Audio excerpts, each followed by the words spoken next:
Persatuan Dokter Forensik Indonesia selesai menggelar otopsi kedua terhadap jenazah Brigadir Joshua Huta Barat.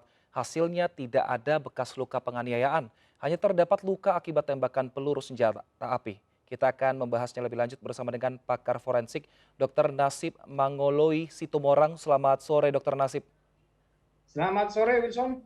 Baik, dok, ini ternyata katanya tidak ada luka penganiayaan, berbeda dengan informasi ketika jenazah dari Brigadir Joshua datang ke rumah duka di Jambi. Ada luka bekas penganiayaan seperti itu.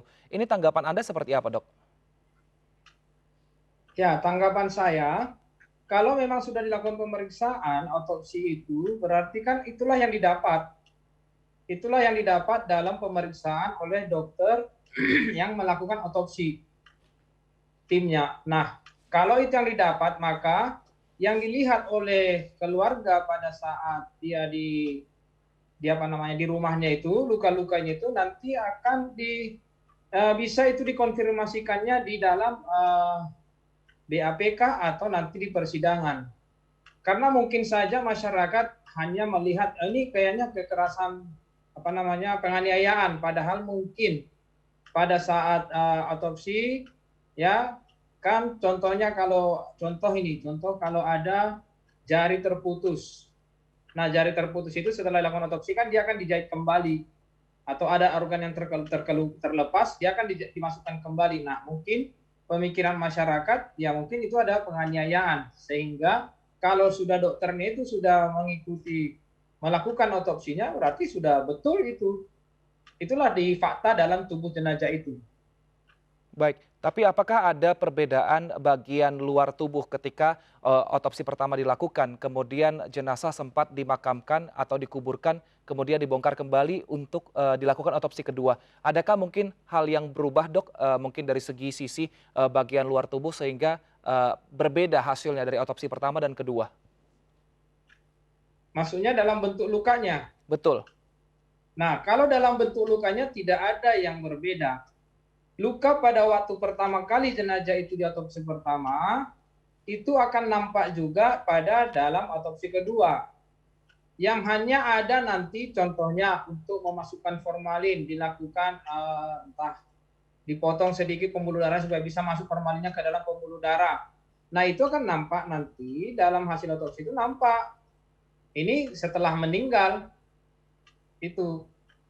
Nah, sebenarnya kalau perbedaan luka pada waktu dia otopsi pertama dengan yang kedua itu tidak ada. Artinya untuk jangka waktu yang sempat jenazah dimakamkan ini, luka seperti bekas luka tidak yang memudar atau semakin samar itu tidak ada ya, dok, ya? Nah, karena itu kan sudah pertama sekali itu jenazah pasti akan melakukan decomposition atau pembusukan, sudah tadi pembusukan. Karena kita secara kasat mata melihat luka itu, nah ini ada lukanya nih. Nah, untuk itulah maka tim itu membawa jaringan yang mereka curigai ini luka itu dibawa ke dalam mikroskop. Jadi secara makroskop kita melihatnya ada luka, maka untuk memastikannya dibantu dengan mikroskop, pemeriksaan mikroskopis. Sehingga jaringan itu kan dibawa ke Jakarta untuk melakukan pemeriksaan.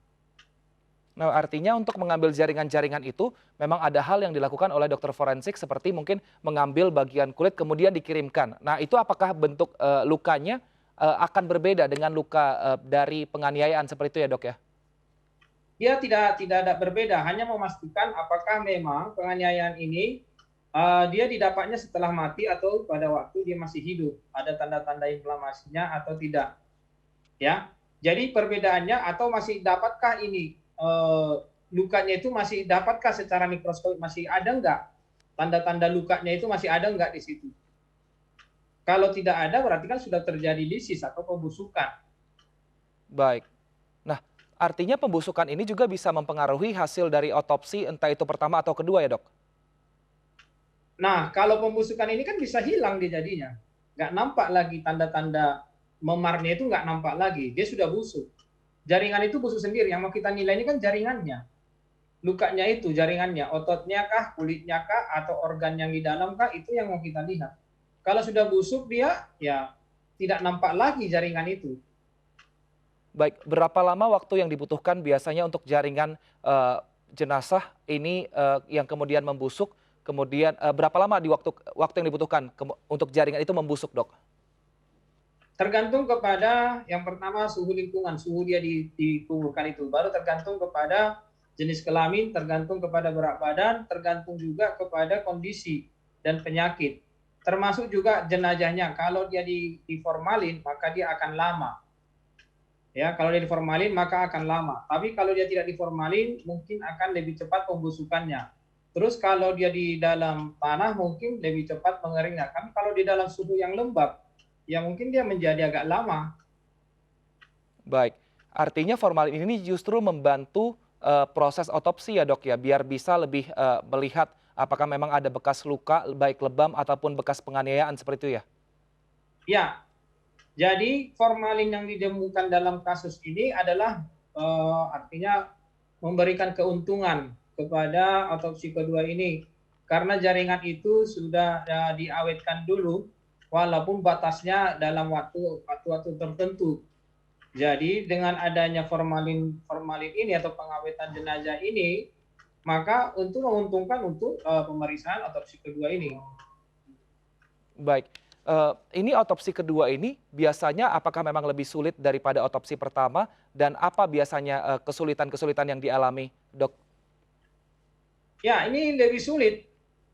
Ekshumasi itu biasanya dilakukan ketika pada jenazah itu tidak dilakukan otopsi yang pertama. Nah, ini lebih sulit karena jenazah itu sebelumnya sudah diotopsi. Nah, organ-organnya sendiri pun belum tentu melekat pada posisi semula. Contoh, jantung belum tentu di sebelah kiri. Paru mungkin belum tentu ada di sebelah kiri, sebelah kanan. Jadi organ itu sendiri pun belum tentu pas di situ, sehingga untuk mengikuti alurnya itu pun nantinya tidak bisa kita ikuti. Kita bisa mencari alurnya itu. Nah, kalau sudah ini jenazah sudah diotopsi, artinya sudah dibuka di yang pertama, artinya kan kalau sudah ditembak karena kepalanya, jaringan otaknya diikuti jalur yang pertama. Setelah dia jalurnya kan dipotong, dia di slash, dikasih lagi ke mikroskop, dilihat. Nah, jaringan otak ini nantinya kan tidak utuh lagi yang mau kita nilai. Yang sudah dialurkannya, yang sudah dilewati itu tadi, sudah tidak nampak lagi untuk otopsi yang kedua. Maka sangat-sangat sulit sekali untuk menentukan dari hasil otopsi yang kedua. Lantas untuk agar hasilnya ini tetap akurat, Dok, sesuai dengan kejadian yang sebenar-benarnya terjadi, bagaimana pihak dokter forensik dalam hal ini memastikan apa yang dilaporkan ini bisa direkomendasikan untuk proses penyidikan?